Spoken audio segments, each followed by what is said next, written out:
Oh, me, Big Chief Captain Australia. Actually, that's probably culturally not cool.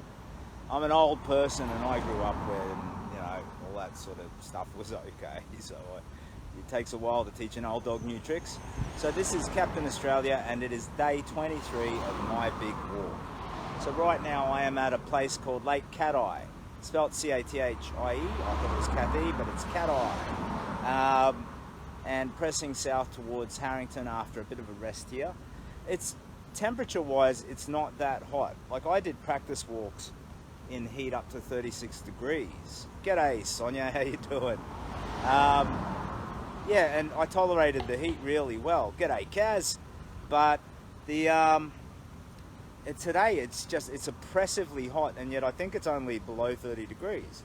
And it's something about, I don't know, this dry heat. So I'm from Queensland where it's usually more muggy and humid, and heat is usually a precursor to a big thunderstorm, which sort of just de-stresses everybody.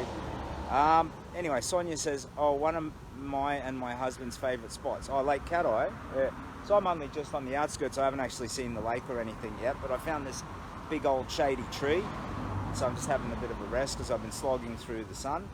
I'd like to thank a lovely lady named Kim who pulled up not long ago. She gave me a bottle of water and 3 juicy nectarines, which was just marvellous. So thank you for your kindness, Kim. I keep receiving all of this tremendous kindness from people. Like Aaron earlier, this big bloke, he looks a bit like Dwayne "The Rock" Johnson. Pulls over and he gave me a Powerade and a pretty much frozen water, and just such kind compliments as well. Like he said stuff like, mate, I'm really proud of what you're doing, good on you, I love it and I'm proud of you, you're doing great, keep going. And I was just touched and overwhelmed. It was so lovely.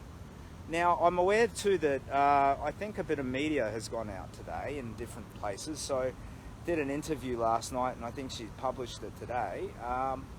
So there could be people coming in who have only a broad idea of who this is and what it's about. So from the start, my name is Simon. That's me there. I'm just I'd like to say normal, but so I'm just an everyday sort of a guy. And I got hit with a stage 4 cancer 5 years ago.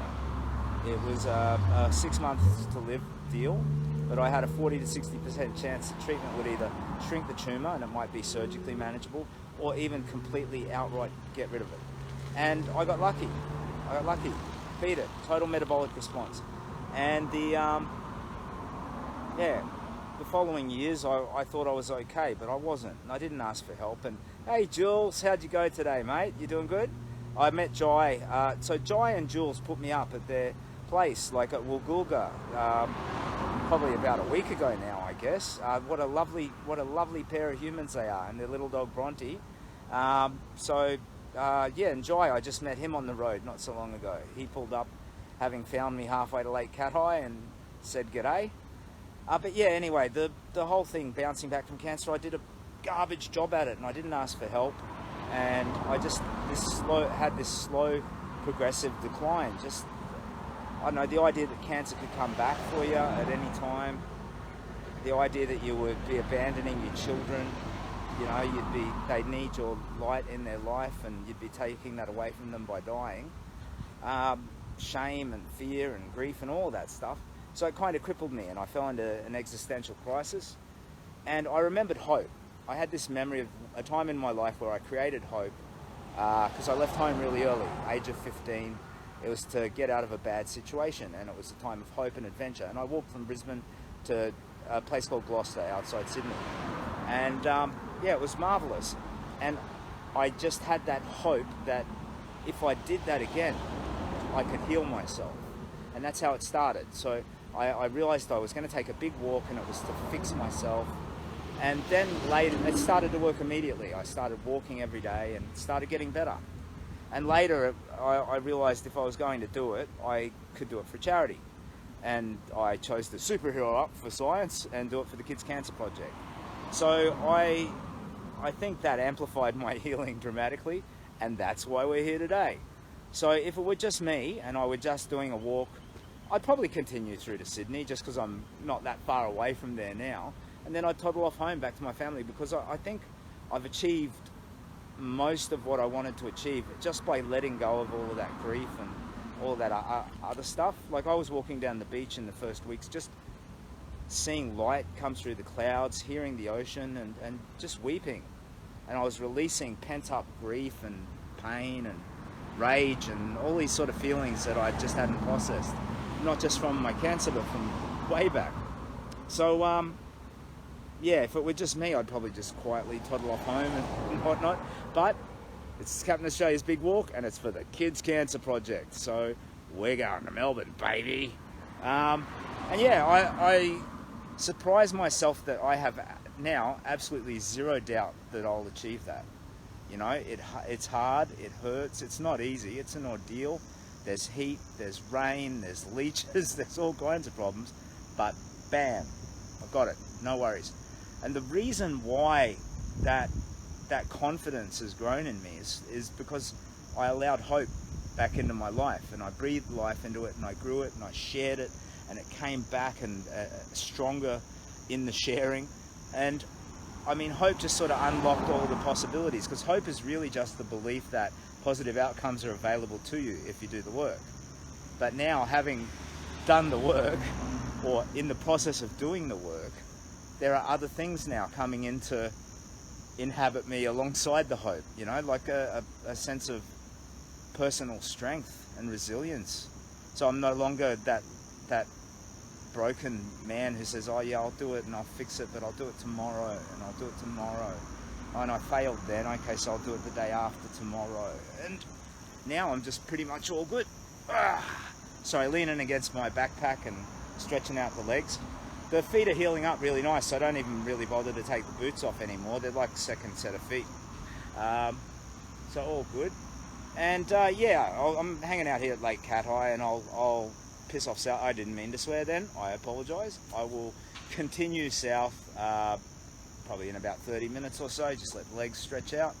And the goal for tomorrow night is a place called Harrington, where there's an inlet and a river or some sort of a waterway that will block my progress down the coast.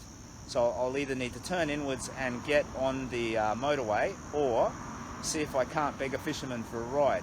So that's going to be, I don't know, what is it, Monday today? Wednesday? So Thursday morning, that'll be a little adventure that we can have together. If I have to go around trying to haggle a ride from local fishermen, I'll share that with you so you can see how I go. But what's that song? I suddenly just had this song burst into my mind. It's like, don't pay the ferryman, don't even fix a price, don't pay the ferryman until he gets you to the other side. Ah! I think that's like an 80s, you know, one of those just, I don't know if it's a one hit or not. I don't even know who sings it. Anyway, let's see, we've got a comment that I missed back there. Hello everybody who's watching. Lots of mental scars are caused from cancer, even with the good outcomes. Yeah, no doubt. And if you have someone in your life who is going through or has gone through cancer treatment, it's a really tricky thing, because like they don't know what to say either, you know. And so you can become like overly clingy or overly distant, and everybody starts to feel a bit weird, and they blame the cancer, and the friendship suffers, and yeah, it's really tricky. There's this idea of cancer invisibility, but it's not a superpower. It's just because you're beset by, you know, the fight of a lifetime, and it can cripple you. And so you kind of find yourself constantly talking only about cancer. And I mean, it bores and upsets the people around you, and they see you're not getting over it, so they might be a bit tough-lovey and, oh, come on, that was 3 years ago, snap out of it. And then, you know, it just breaks relationships even more. It's just one of those big, ugly things that can kind of float in between people and spoil relationships and sour love and contaminate hope and all the good things in your life. Uh-oh, that was an old man ramble. Okay, so we're at Lake Cathi, and I'm going to continue south, and as far as I'm concerned, the big walk is going fine. I think I'm stuffing up the charity side of it though. So the whole, you know, get out there, share and donate and all of that sort of stuff, because I'm too shy. I'm not good at that, Bizzo, you know. I'll hope that as I roll into Sydney, there'll be a bit of media attention, because that's what's worked so far. You know, people see it on the telly and they go, oh, that's a nice story. And some of you stick around to follow this, and I'm delighted and touched that we can share this together. But yeah, if I can get on the telly rolling into Sydney, that'll probably be helpful. In any case, I am going to rest up here for about 20 minutes and then bang, continue to the south and see what the rest of the day holds. So again, thank you, Aaron, for the Powerade and water, the lovely Kim for the water and taking my garbage and the delicious nectarines. And such kindness is what you'll find out there in the world if you open your eyes and look for it, you know. So the world these days, it can feel a bit scary and bleak, but I think it's important to remember we're all just one marvelous jumbled tribe, you know, and we all have that in us, this great kindness. So we should keep. Oh, that's Kim. G'day Kim. Yeah, cheers. Thanks very much. So that in the comments. Well, why am I pointing at the comment? Like you can see when I'm pointing. I don't know what's wrong with me. But that is the lady who brought me the nectarines and the water. Yum. So thank you again, Kim. Very kind. I'm so grateful. And yeah, I'm going to chill out here for about 20 minutes and then I'm going to leg it south. Okay, so all the best. Thank you for your interest. And Captain Australia's Big Walk continues. So this is day 23. I've come the long and winding road, as the Beatles would say. The long and winding road. That one. Or the road less traveled. So I've definitely come the long way around, but I think I'm better for it. I've seen some beautiful country, and yeah, that's the right way, says Kim. Yeah, the long way is not the wrong way. Yeah. Anyway, I'm going to have a rest and then continue south.